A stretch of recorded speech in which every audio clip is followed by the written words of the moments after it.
We have to get on to, there are great unknowns with respect to the vaccines, their mechanism of action, and disease categories like cancer. But there is a disease category upon which the FDA, the CDC, and all stakeholders agree that the vaccines cause, and that's myocarditis or heart inflammation. Now, I will tell you, as a cardiologist, it is crystal clear that these vaccines cause myocarditis. Dr.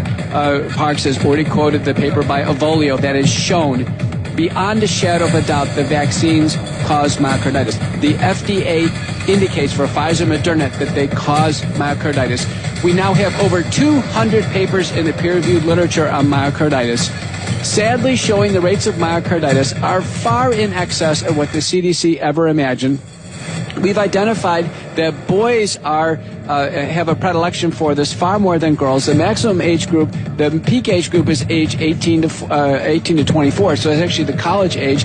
The risk extends up to age 50. And I can tell you that in this age group, it is clear the risks of the vaccines are far greater than the risks of COVID-19, the respiratory illness. Two papers, one by Tracy Hogue at UC Davis, one by Ron Kostoff, that these papers have been presented at the FDA meetings. They have not been challenged as analyses. And there are now fatal cases of myocarditis published by Washington University in St. Louis, by Verma, and by Choi from South Korea. More fatal cases accrue. There is the father of a boy here in this room who's died of myocarditis. One death is too many. One. We have 21,000 cases of myocarditis and climbing in the United States that the CDC has verified. One was too many. Under no circumstances, under any circumstances, should a young person ever receive one of these vaccines, let alone ever be pressured to receive a vaccine, let alone ever be mandated to take a vaccine. This is crystal clear. The FDA agrees. There can be no controversy over this. There can be no normalizing of this to say that it's mild or it's transitory. Talk about that, because that's what I say, it's mild. Is myocarditis mild? I'm telling you, as a specialist, myocarditis is not mild. There are papers by Schauer and by Trong at University of Utah at Salt Lake.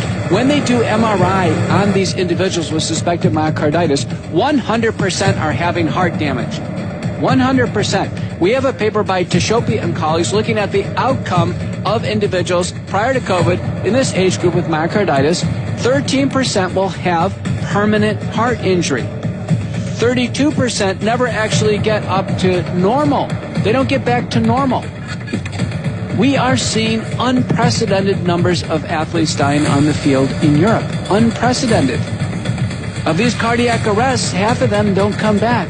We now have a report out of the heart group in the UK where actuarial mortality for those under age 15, mortality in the UK is higher than expected.